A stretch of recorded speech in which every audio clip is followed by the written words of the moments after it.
Good evening. We begin tonight with the news, pretty surprising news, that Arizona will not recognize Cesar Chavez Day this year. A spokesperson for Governor Katie Hobbs says this comes after the United Farm Workers, the union co-founded by the revered civil rights leader, issued a statement saying that there were troubling allegations that Chavez was involved in the abuse of young women or minors. A spokesperson for Governor Hobbs released a statement tonight saying in part, as a social worker who worked with homeless youth and victims of domestic violence, Governor Hobbs takes allegations of inappropriate sexual behavior against women and minors very seriously. The governor's office has decided to not recognize Cesar Chavez Day this year. Our thoughts are with the victims and all of those affected. Our other top story tonight, a historic heat wave in the valley. We are getting ready for the earliest 100-degree day ever recorded in Phoenix. Thanks for joining us tonight for 12 News at 10. I'm Mark Curtis. An extreme heat warning. It seems so early in the year to be uttering those words, but it goes into effect tomorrow and will stick around through the weekend. Meteorologist Chris Dunn is here with your weather impact forecast. And Chris, we really have never seen anything like this before in March. No, 100, only one time ever. And tomorrow we're going for 102. 96 was our high today. We didn't quite reach the record of 99. Our normal high is 78 degrees, to put things into perspective. 78. We're still at 83 degrees here at the 10 o'clock hour right now, and our relative humidity is low, 19%. So that dry heat, that could cause you some problems. Again, 100 in March, that's only happened once in Phoenix, and I have 7 coming up in the 7-day forecast. So a long duration, 7 days of 20 to 30 degrees above normal, and not just Arizona, it's all across the West. Here are the forecast numbers tomorrow.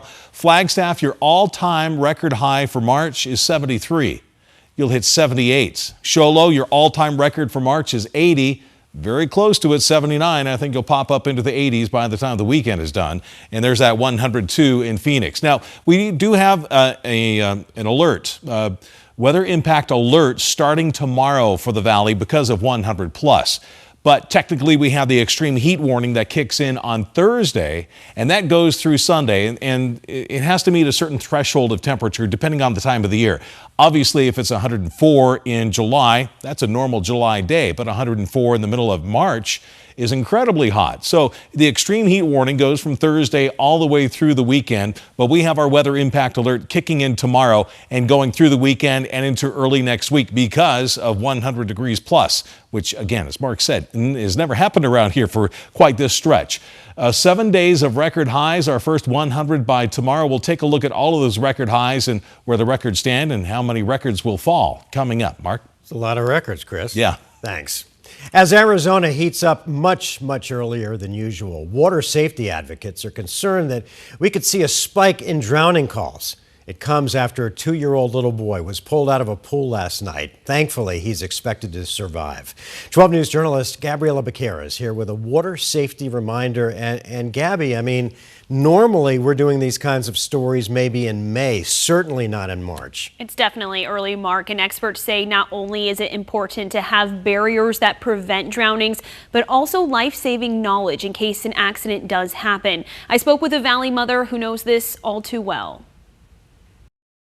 Erica Alvarez cherishes every moment with her 6-year-old son, Justin. He's in first grade. He's top of his class, missing 2 front teeth, has a little lisp. Moments that were almost stolen from her 5 years ago. Every day I think about it. In April 2021, Justin was found face down in a backyard pool at 22 months old. I remember just, jumping into that pool, trying to save him. Doctors told 12 News he survived thanks to Erica immediately starting CPR. I know that every second counts, so making sure compressions are there, making sure, that he's just having that fighting chance. Water safety advocates say CPR can be the difference between life and death. Starting life-saving measures before paramedics arrive significantly increases a drowning victim's chance of survival. Water safety is more than just, making sure there are barriers and understanding what to do in an emergency. It's making sure that your kids understand what to do in an emergency. Georgie Donchez with the American Red Cross encourages all family members, but especially parents, to become CPR certified. We actually see that 70% of most cardiac arrests or the need for CPR is at the home. Life-saving measures are critical, but advocates tell me prevention is key. Each layer buys you time, and time is of the essence. Jay Arthur, president of Arizona's Drowning Prevention Coalition, says every homeowner with a pool should have a self-closing fence with a lock on it and alarms on outside doors. Kids should never be near the water unattended. You have to have a responsible, sober, undistracted adult, a lot of times multiple adults, the more the merrier. According to Children's Safety Zone, which tracks drownings in Maricopa and Pinal counties, there have been 11 water-related incidents since the start of 2026, including a 2-year-old boy who was pulled from a backyard pool on Monday night. The child survived, according to Phoenix Fire, thanks to CPR performed by his mother. I didn't think it would happen to me, and it did. Erica and Justin now shared their story at water safety events around the valley. And I don't think people know how dangerous it could be.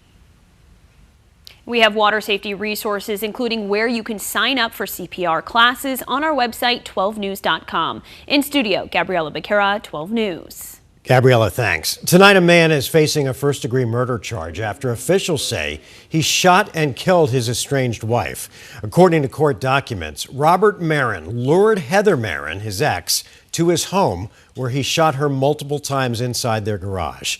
Their daughter saw the aftermath and immediately called 911. Marin is now being held on a $2 million cash bond. Also new at 10, thousands of dollars worth of instruments are stolen from a small music shop in Mesa. That's according to the store's owner, a well-known advocate in the East Valley who gives music lessons to veterans who are suffering with PTSD.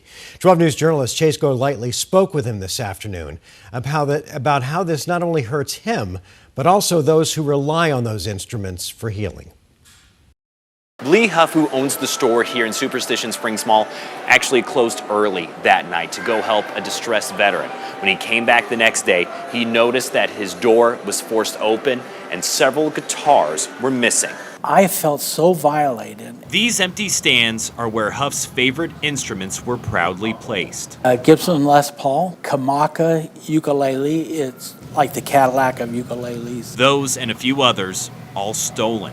It was about $10,000 worth of musical instruments. It happened about a month ago. These photos taken from the mall security camera footage shows who Huff identifies as the suspect, saying the man forced his way inside the store right before the mall was about to close and took each guitar and ukulele one by one. Then they saw him come back and leave again, and then come back and leave again. Not getting stopped by anyone before getting into his cream-colored Volkswagen Beetle and driving off. He wasn't just hurting me, he was hurting the people that I help out. For Huff, his shop called Brush and Strum is more than a music store. Is really my key focus, the helping veterans. Since it opened 5 months ago with the help of Mesa's Arts League and Chamber of Commerce, every Monday,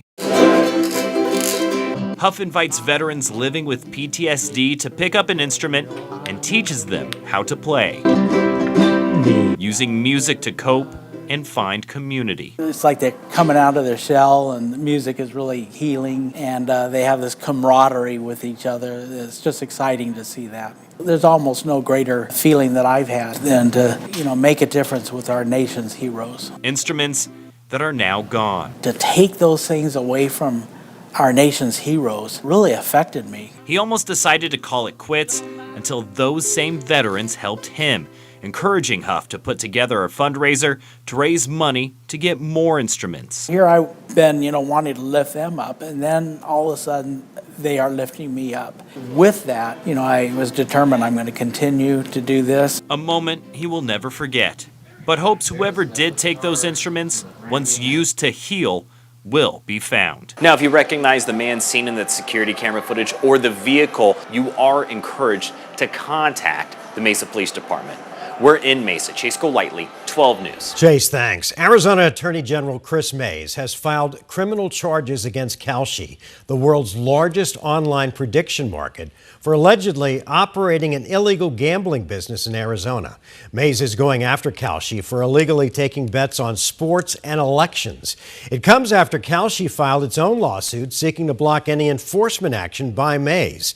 The Arizona charges come amid a nationwide legal battle between Kalshi and attorneys general over whether states can regulate prediction markets the same way they do casinos and sports books. Well, do you still use cash and coins for your everyday purchases? If you do, there's a change in how you'll be getting your change. Governor Katie Hobbs just signed a bill requiring businesses to round up or down if exact change isn't available, which could become more common now that pennies are no longer available. 12 News journalist Tiani Jadalang is in studio with more on House Bill 2938. And Tiani, how does this work? Mark, this only applies for when exact change can't be given for cash transactions.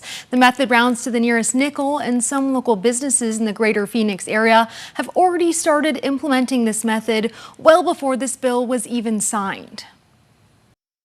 As of last Friday, consumers might have to start paying a bit more when using cash for everyday errands. This comes on the heels of a bill signed by Governor Hobbs requiring mandatory rounding methods for cash transactions, 4 months after the U.S. Mint stopped producing pennies for circulation. It's just when that exact change can't be given, whether it be on the consumer side or the business side of things, then the rounding method would be deferred to, and it's just closest to the nearest nickel. According to the Greater Phoenix Chamber, this method applies to not just consumers and businesses, but to government agencies as well. It's all based on this scale. If the transaction ends in 0.01, 0.02, 0.06, or 0.07, the change will be rounded down to the nearest nickel. But if the transaction ends in 0.03, 0.04, 0.08, or 0.09, the total will round up to the nearest nickel. As the diagram explains, if the total is $10.02, customers will pay $10. But if the total is $10.03, customers will pay $10.05. Local businesses already implementing this method tell us this has made transactions easier for employees. I mean, it definitely makes it easier. The math on it seems a little easier. It's either going up to 5 or 0, so it's definitely very simple. But for those who don't use cash as much, it's not a concern. I feel like it's a digital world. I mean, I know a lot of people still use cash for transactions, so I think that it definitely can negatively impact them.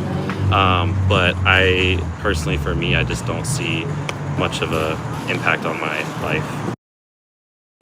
Moving forward, payments with credit, debit, or other non-cash methods will not be affected.